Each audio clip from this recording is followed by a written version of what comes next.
¿Por ¿Por qué la qué va a traigo hablar ahora? de Elia? Po- La película es Ayuda, una película con Rachel Sí, McAdams. dirigida por Sam Raimi.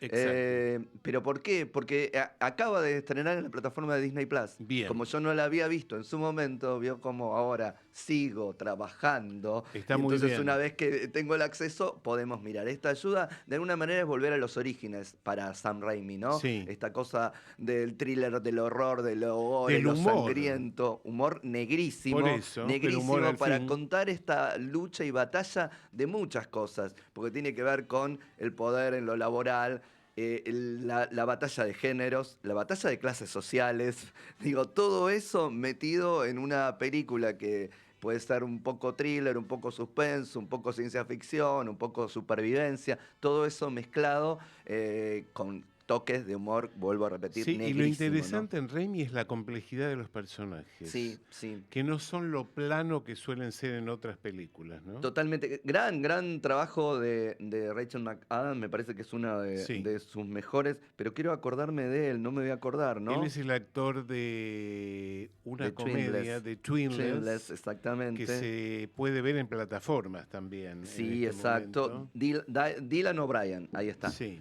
Los dos están muy bien porque además son casi los únicos que están, obviamente, exactamente. más algunos cosas de artificio. Para mí está un poquitito alargada, debo decirle. Ok, O sea, puede está todo ser. bien, pero un poquitín alargada. Ok, Pero vayamos pero vale la pena visitar, revisitar o ahora ver por primera en vez, todo Disney depende Plus. del estatus. Ok, ahora sí, vamos a una película que es parte de una trilogía que la completa, que comenzó el año pasado con Love, luego siguió Sex y ahora esta es la última, Dreams, que aquí le han agregado otro título que es Sueños de Oslo.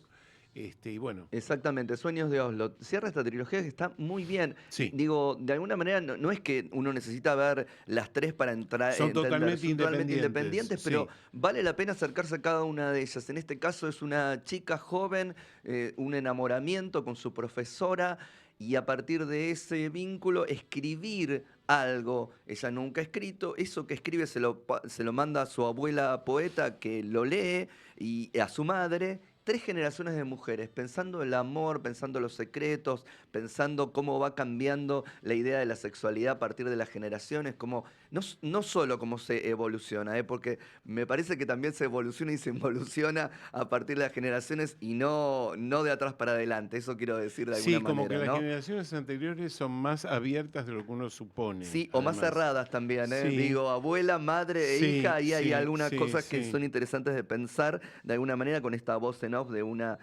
adolescente contando de alguna forma. Está muy bien pensar cómo lo escrito se vuelve también ficción, ¿no? Cómo la vida se vuelve ficción. Exacto. Cuánto de lo que uno escribió pasó o no Está puesto pasó, en uno, ¿no? pero Claro. además ahí, ¿qué es lo que pasa con los demás, con lo que uno vivió y ¿Y dónde transitó? están los prejuicios Eh, también, no? Todo eso muy interesante, Sueños de Oslo. Bueno, y China Zorrilla Oh, merecía una película y luego de su paso por El Bafisi se estrenó finalmente El último viaje a China. Yo le totalmente. hubiera puesto El último viaje de China, pero bueno, son Ah, gustos. China, me pongo de pie para nombrar, aunque Sí, no se me señor. vea aparte, nombrar a Sí, China señor. Zorrilla. Por favor, merecidísimo homenaje, pero que no queda en un panegírico, en una cosa, ay, hablando grandilocuente y demás, digo, porque la China no era eso, era otra cosa, y entonces de alguna manera pensar en esta película con Carlos Perciabal y Soledad Silveira, dos amigos entrañables de la vida de China Sí. Zorrilla,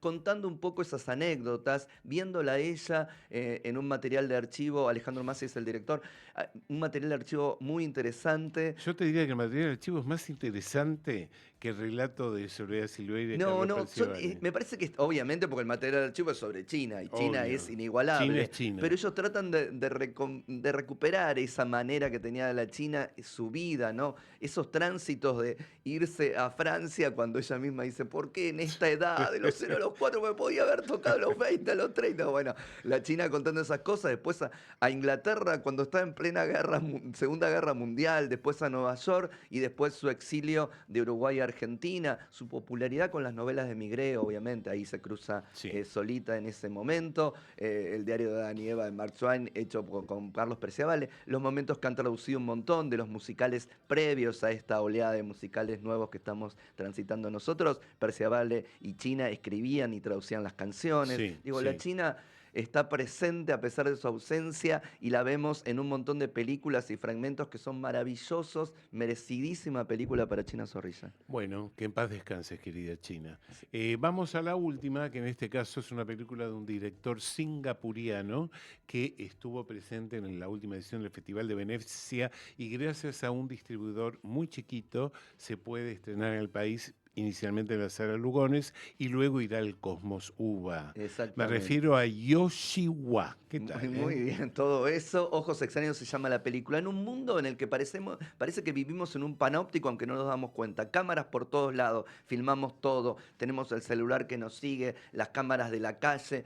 Cuentan toda nuestra vida de alguna manera. Vivimos ahí siendo vigilados, viendo al otro, practicando voyeurismo, aunque no nos demos cuenta de eso. Bueno, la película empieza como un thriller, se va disparando hacia otras zonas, Hay algo del más de espíritu de drama. Hitchcock acá, Hitchcock, ¿no? seguramente, Brian De Palma, digo, todos Sí. las influencias que ha tenido Hitchcock en el cine de alguna forma se dan maña y se dan vuelo, digo, en esto. Una nena desaparece, su familia empieza a recibir DVDs de alguna manera en la que han sido registrados y ahí empieza la película a torcerse en 2 o 3 giros para ir contando ese lugar donde ya el MacGuffin de Hitchcock es esa desaparición de la chica. Porque lo que Claro. importa es contar otras cosas. Otras Cómo cosas. transitamos este mundo visual y de cámaras nosotros en nuestro presente. Qué Súper intensos interesante. que son los orientales para Uf, filmar, ¿no? Sí, qué bien que Y qué está. interesantes siempre los puntos de vista de ellos. Totalmente, totalmente. Otra manera de filmar. Bueno, gracias Javier. Seguimos la semana que viene con más películas. Llegó el momento de dar a conocer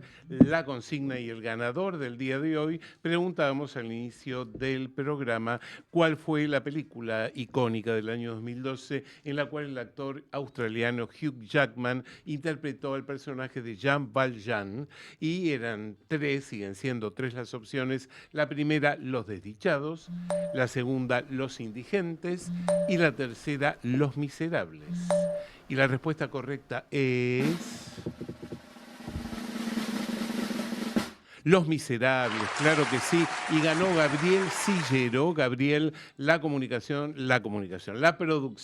se va a comunicar contigo. Gracias por haber participado. Y no tenemos más tiempo, Nos así que saludamos a todos. nos despedimos en nombre de todos. Gracias a todos y hasta la semana que viene. Buen fin de. Chao.